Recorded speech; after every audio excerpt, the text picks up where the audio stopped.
This podcast is part of a special series highlighting work to be discussed at the 2024 Cancer Neuroscience Symposium, which is hosted by MD Anderson Cancer Center and Wiley on February 28th through March 1st, 2024, with options to attend virtually or in person. Learn more and register at mdanderson.org/Cancer Neurosymposium. Hi everyone, welcome back to Beyond Cancer. And this week we are starting a new series of episodes where we are doing a Q&A with different doctors being a part of the 2024 Cancer Neuroscience Symposium.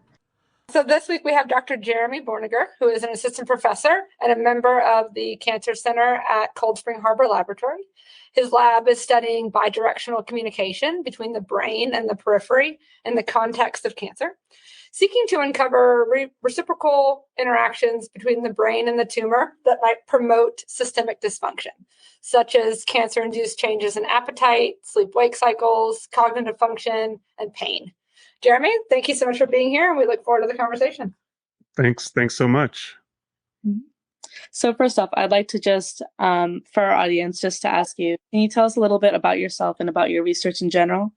Sure. I'm a assistant professor, as Nicole said, at Cold Spring Harbor Laboratory on Long Island in New York. And I did my studies, my bachelor's degree at Indiana University and a PhD at Ohio State University, where I worked on sort of merging these two areas of cancer and neuroscience. And then I went on to do a postdoc at Stanford University before joining the faculty here in 2020. And my research has sort of blossomed out of what I did during my training, looking to understand how the central and peripheral nervous systems basically sense and respond to cancer-induced changes in the body. So, for example, how does a developing tumor recruit new nerves into the functions of these nerves in the tumor? And then how do these nerves convey information to the brain about the status of the tumor and the body? So how does this influence subsequent behavior of the person afflicted with cancer? And then finally, we want to manipulate brain circuitry either through behavioral modifications or through drugs or pharmacological approaches to influence downstream physiology and hopefully improve either tumor progression or improve cancer-associated changes in behaviors like sleep disruption and fatigue, pain, changes in appetite, which are quite common across many different types of cancers. That's really interesting. The aspects of reciprocal interaction between the tumor and the brain, I think, is a little bit more unique when thinking about the cancer neuroscience field, just based on the foundational recognition that peripheral nerves innervating tumor can modulate tumor growth and modulate the immune response to tumors. But not a lot of people have actually started to think about the central effects that can occur with regard to functional outcomes and behaviors. Do you think that the peripheral intratumoral innervation is required to get that systemic dysfunction, to get those changes in sleep-wake cycle and appetite? Or do you think that the tumor's releasing mediators that can shift the systemic milieu, which then affects the brain?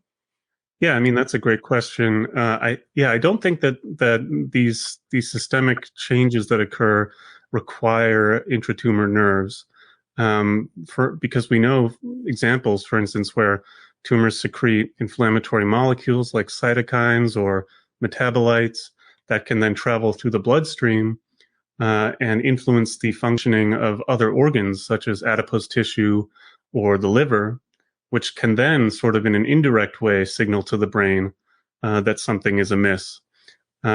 It's really interesting that it did start out sort of the field as looking at nerves within a tumor in the periphery, but those nerves don't just sprout up out of nowhere. They're connected to ganglia and the spinal cord, and then of course up to the brain. And that's where a lot of the information gets processed and acted upon. So in my sort of simplistic thinking about this, it's it's really just sort of following the cables that connect the brain to the tumor. And then those pathways are some unique in patients with cancer and in our animal models of cancer.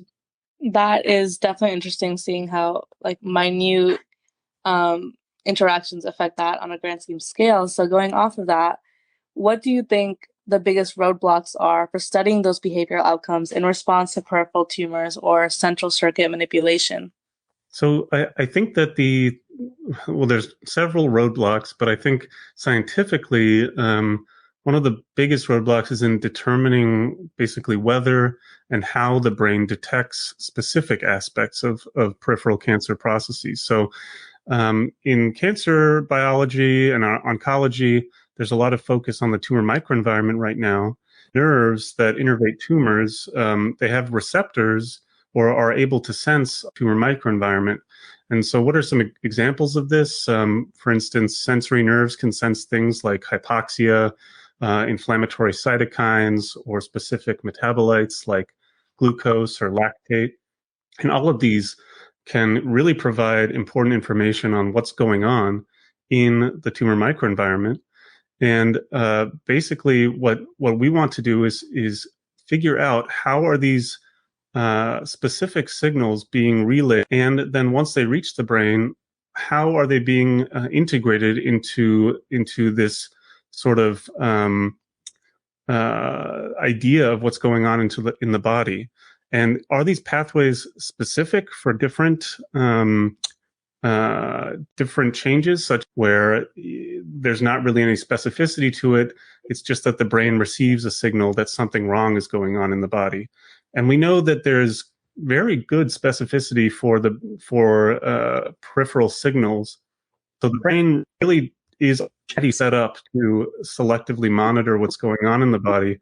So it's not really a huge leap to think about how it would do that when basically a new tissue comes on the scene, that being a tumor developing in the body.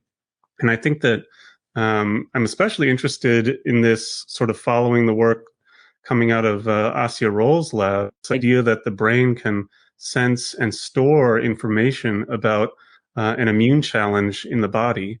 So think if you had an infection or some parasite that's infecting you, your brain sort of senses that and creates a schematic or a representation of that in the brain, and then it can remember that for future use. And I think we can sort of apply this template to cancer as well.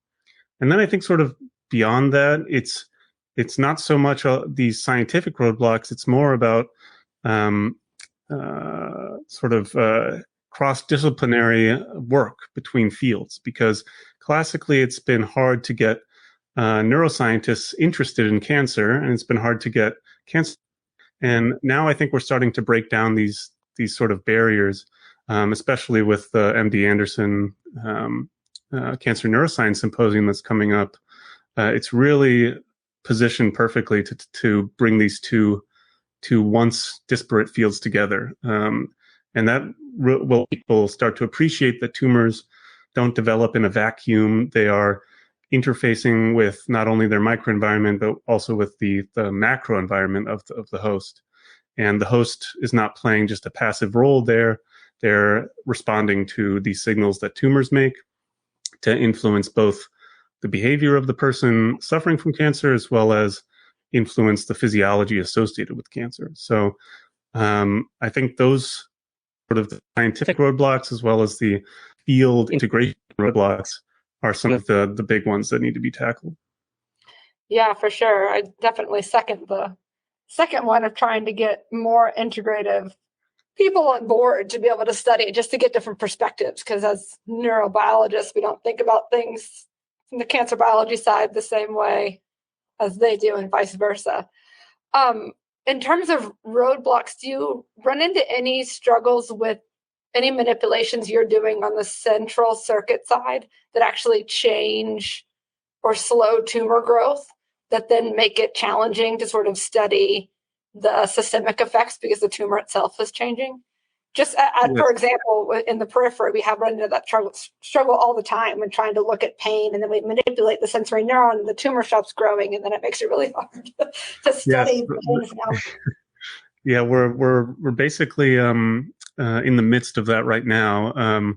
We're working on some interesting. I don't know if I should go into the details, but there's basically this phenomenon in breast cancer, in ovarian cancer, in lung cancer, where patients that have reduced amplitude, these rhythms of their body that oscillate with a period of about 1 day. So these are things like the sleep-wake cycle and melatonin rhythms, but also glucocorticoid rhythms. So these are things like cortisol or dexamethasone. And these hormones, they oscillate very robustly throughout the day.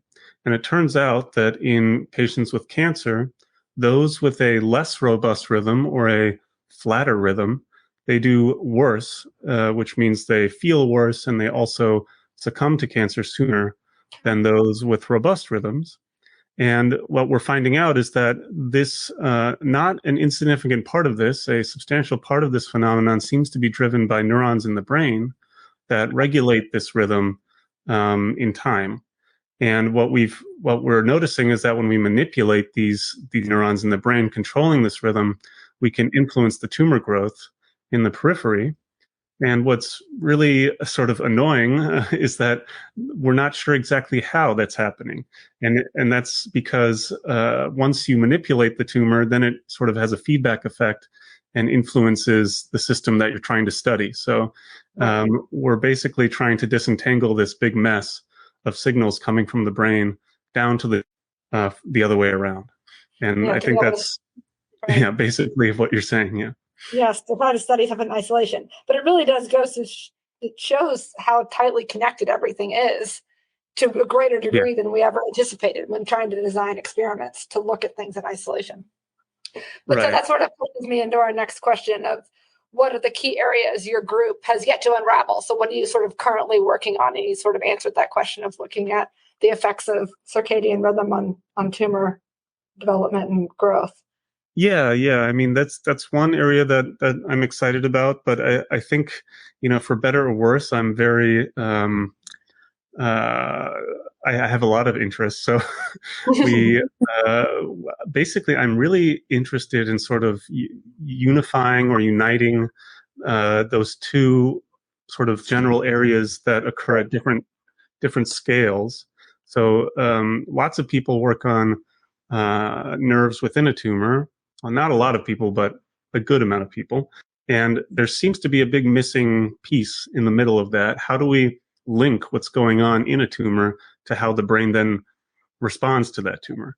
And it involves complex interactions between the tumor microenvironment, tumor innervating nerves, and then the nerve tracts basically connect the tumor up to the brain.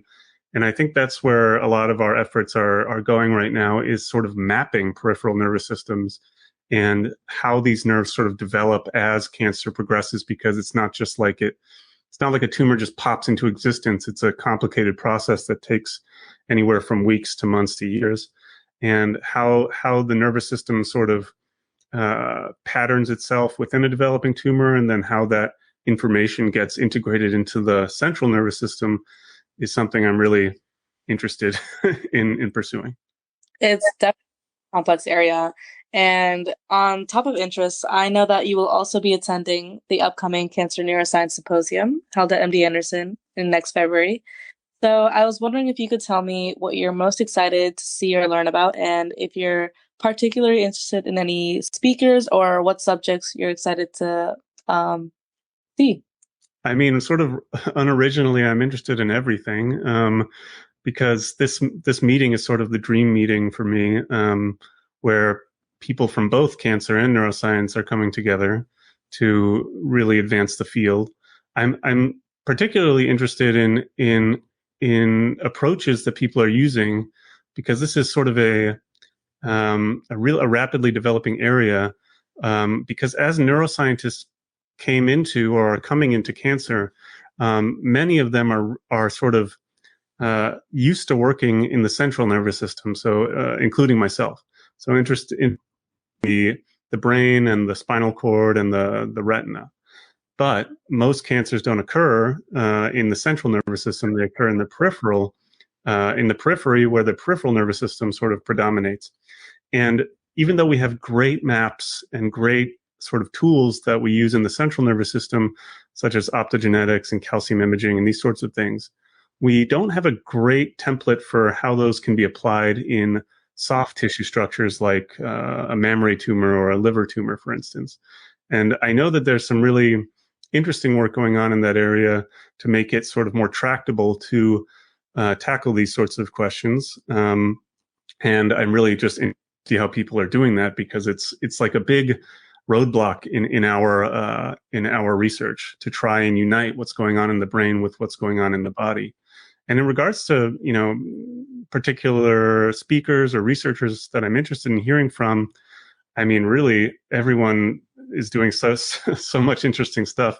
But in recent, in the last couple of years, I've been really interested in what's going on in Paula Vermeer's lab, in Hamza Venkatesh's lab, and then even more recently in Ben Dineen's lab, are really just on the forefront of some really interesting work. So I'm looking forward to hearing from them and talking with them as well.